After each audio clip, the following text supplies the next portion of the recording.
So today we're taking the new Mini Cooper Countryman SE plug-in hybrid for a drive, and I'll give you guys my impressions of it. Okay, so I've set the trip odometer to 0 miles, and it says that we've got 20 miles of charge at 100%. So let's get this drive going.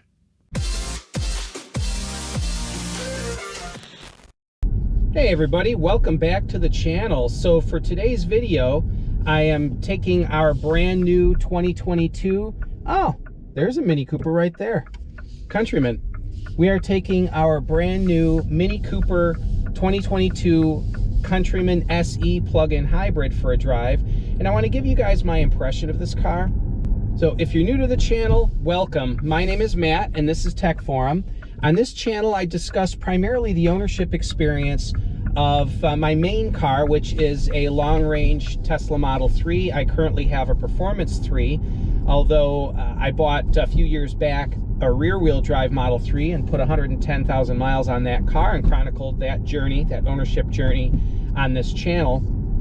And today, I want to discuss this car. This is a 2022 Mini Cooper Countryman SE plug-in hybrid.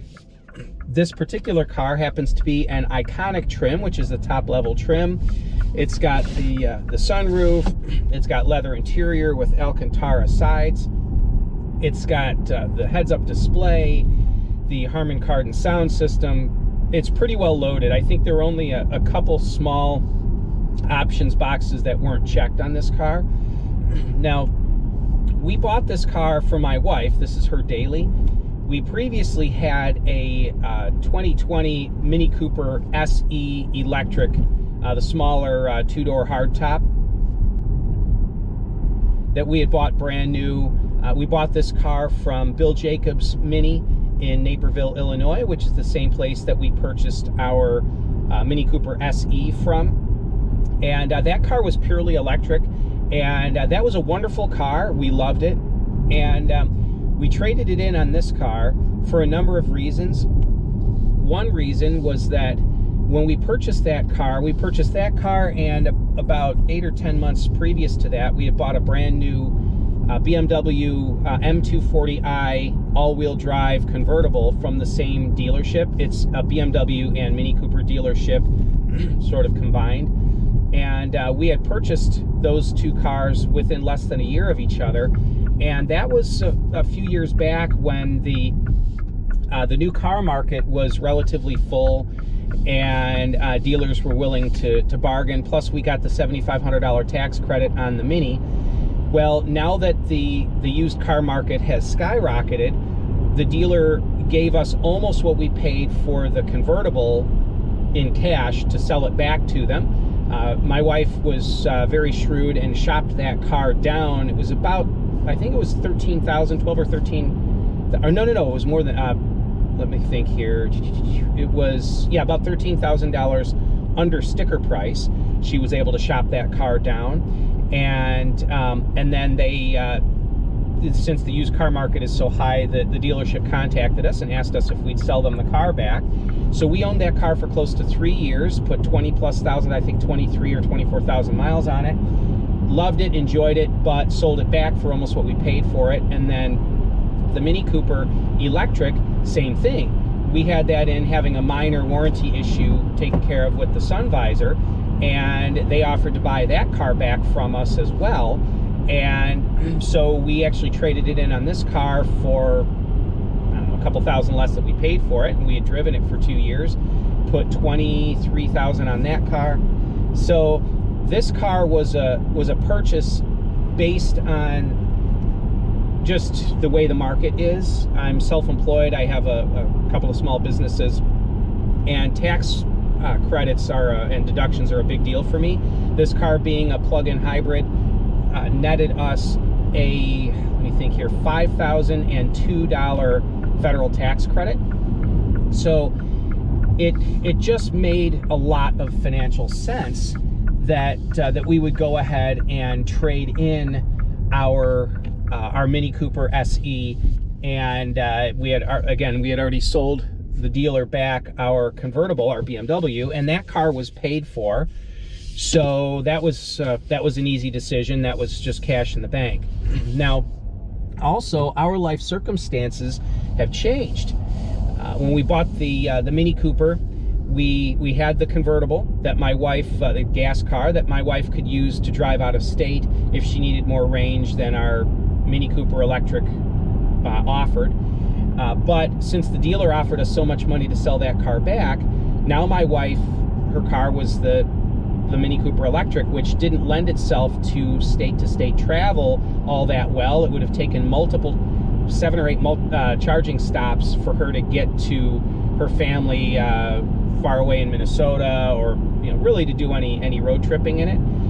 And her mother had developed some health concerns, and so my wife said, look, I need to travel out of state periodically, and the Mini Cooper just isn't going to do it for me. But she really got attached to the electric thing. So in enters the Countryman Plug-In Hybrid, and she's always loved the Countryman. We love Mini Coopers. What I don't like about Mini Coopers is what is known as historically unreliable track record that they have. And I know the newer ones under BMW ownership have been more reliable than the older ones, but the fact of the matter is they're not the most reliable cars in the world.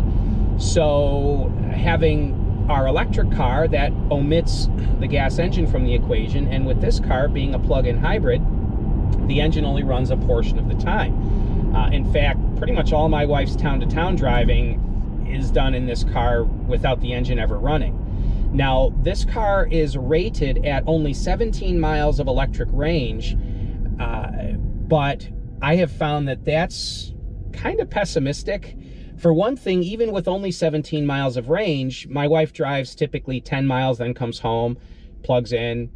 An hour or two later, she leaves again and drives another 10 or 15 miles, comes home and plugs in. So it still wouldn't matter. But the fact of the matter is, it's even in the winter time, I did a little bit of range testing with it. It's more like 24 miles in the winter. And a few people have reported that summertime driving is typically on the order of 30 or 34 miles or something in the summer. So that's kind of what I'm expecting from this car come summertime. But regardless, my wife has the mindset of the ABC, always be charging. So she basically, she will take the car out, run her errands, and then come home, plug it in, take it out, come home, plug it in. And we found that this car's been working just fine that way. But being that it's a plug-in hybrid, she doesn't have to worry about driving out of state and, where am I going to stop to charge? She can just make gas stops and be fine. Now, my impression of this car overall, it is, on paper, it's only a little bit bigger than a normal hardtop Mini Cooper, but in practice, it feels, I don't want to say enormous, because that would be an exaggeration, but I will say it is plenty large enough. I'll say that much for it. There really isn't. In fact, I'm so used to our other Mini Cooper that this one is downright huge in comparison. It's billed as an SUV, whereas our hardtop is billed as just a hatchback. So this car being all-wheel drive, it is billed as an SUV, so it rides up higher, more ground clearance. The hood is definitely higher. It has that bulldog nose to it, whereas the SE hardtop, a smaller two-door car, the hood has a little bit more downward slope to it, to where the hood virtually disappears out of your line of sight. This one, you can see the hood. It's sort of a commanding presence in front of you. The car, I will say that the manner in which it drives, it feels like a Mini Cooper, but it is definitely a softened version of a Mini Cooper. This car is much, much more compliant. Our other car was, I don't want to say harsh. I'll stop before harsh, but it is a little sports car. It's a hot hatch, whereas this car is an SUV. They've really done a good job of making this car very SUV-like. Being that it's all-wheel drive, it fits that. And I will say that the larger interior size makes this car travelable. It is it's wonderful on the expressway. It has traffic-aware cruise control, so you can set the cruise control and just steer. I will say that the seats are more comfortable. The upright seating position is lends itself more to a daily driver utilitarian vehicle. Our family currently owns 3 Ford C-Max hybrids. I've done videos on those. My wife and I own 2 of those, and then my adult son owns the 3rd one. This car is virtually identical in dimensions, interior capacity, and that to the Ford C-Max hybrid, though this is a much more premium car, and rightfully so, it's far more expensive. This car is about 60% more expensive than, more than that, 65% more expensive, I think it would be, than the Ford C-Max hybrids that we own. So you would expect more from the car. I will say also that this is not, if you're looking for the most efficient hybrid, this isn't it. This car is rated at 29 miles per gallon combined, and I believe it is 28 in the city and 31 on the highway are its mileage ratings, but that's gas only. That's if you have it set for charge hold, which keeps the engine running all the time, unless it stops at, unless you're at a dead stop, I believe, then it shuts off. So, but in mixed driving, it is with the hybrid and the gas and electric system set at hybrid, it is far better than that, but it's hard. The mileage is hard to quantify, particularly because of the fact that it depends on how much. If you're going to drive 40 miles and it's running electric for the majority of that, and then gas for only a portion of it, well, obviously your mileage is going to be exaggerated high. But if you're going to drive 90 miles and you're only getting 20 some or maybe 30 miles of electric range out of that, then your mileage is going to drop. But this car wasn't really designed as a purely efficient hybrid vehicle. That wasn't its intent. Its design intent was to make an all-wheel drive vehicle without the all-wheel drive drivetrain, the drive shaft and differential and all that. You've got a 1.5 liter 3-cylinder engine up front that makes just over 100 horsepower. I believe it was 126 horsepower or something like that. And then you've got the electric drive system driving the rear wheels, which is 80 some horsepower. I'll find the specs and put them on the screen here for you. But combined, it's over 200 horsepower, 220 or thereabouts horsepower. And that makes the 0 to 60 time on this car. It's rated at 6.5 seconds. I have not yet tested it on our car, but that's what it's rated at, which makes this one of the fastest accelerating Mini Coopers you can buy without getting into the John Cooper Works cars. So, and you have that electric range. So this car is about 15% more efficient in normal town-to-town daily driving than an SE all-4 gas-only all-wheel drive car, which isn't that much until you consider the fact that this car will give you that, call it 30 miles of range in the summer, electric, that you can use day to day, and the engine will only run occasionally, and you have more performance.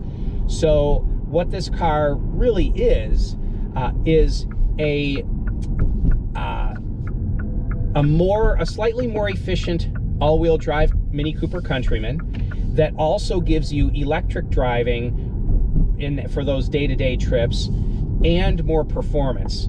So, but on the expressway, it's only marginally better than a gas-only Mini Cooper Countryman, and I think that is primarily based on the fact that this car is it's a big box on wheels. It's really not all that aerodynamic, but this lack of aerodynamics doesn't really matter as much around town. But I will say, if you're traveling out of state, they rated at 31 on the expressway. We were actually getting in the high 30s. I think it was 38 to the gallon we got, which is quite good. That puts it right on par with the Ford C-Max hybrid for the state-to-state driving that we've used those cars, and those cars aren't nearly as dynamic and fun as this car. They're a lot slower, and they were specifically designed to be very aerodynamic.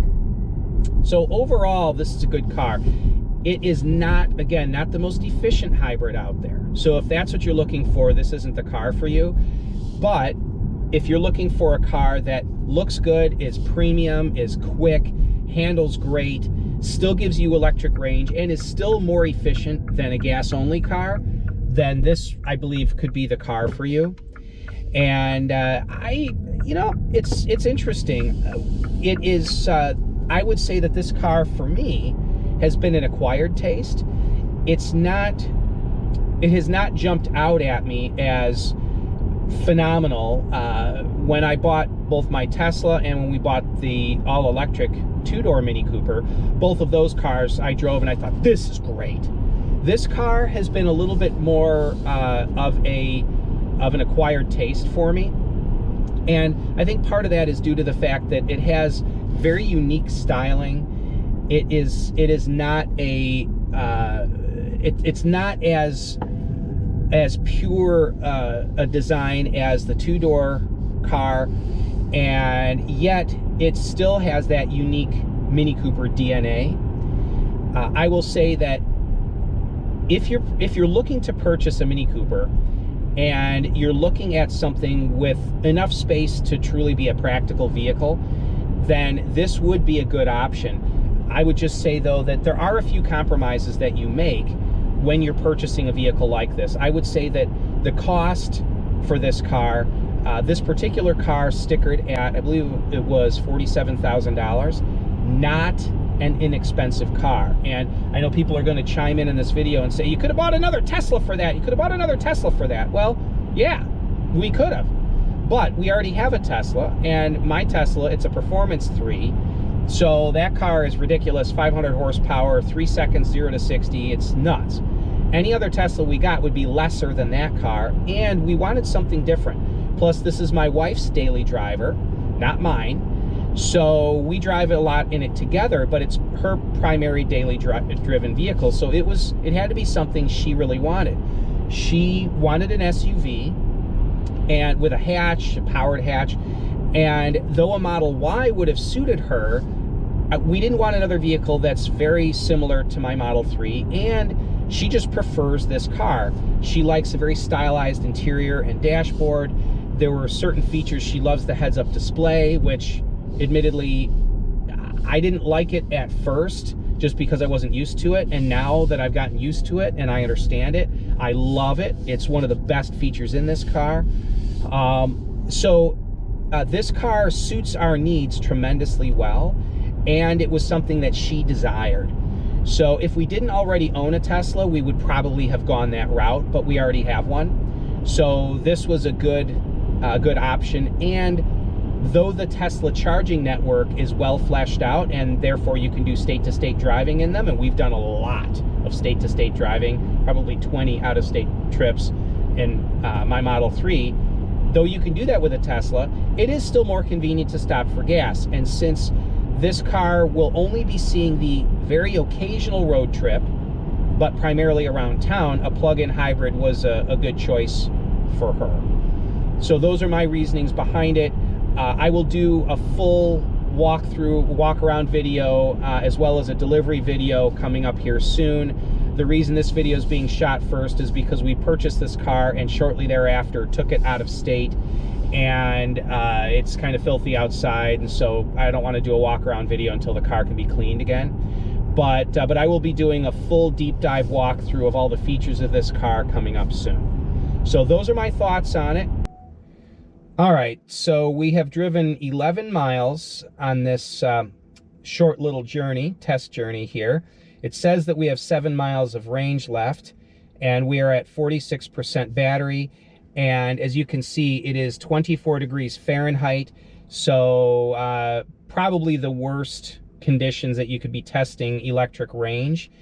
And the gasometer is pretty pessimistic. My testing, it looks like about 24 miles of range in the cold weather, but I've not been holding back. I've just been driving normally, and again, we've driven down 54% and gone 11 miles. So not as far as I would like, but it actually does work for our cycle around here, 11 miles. It does work for our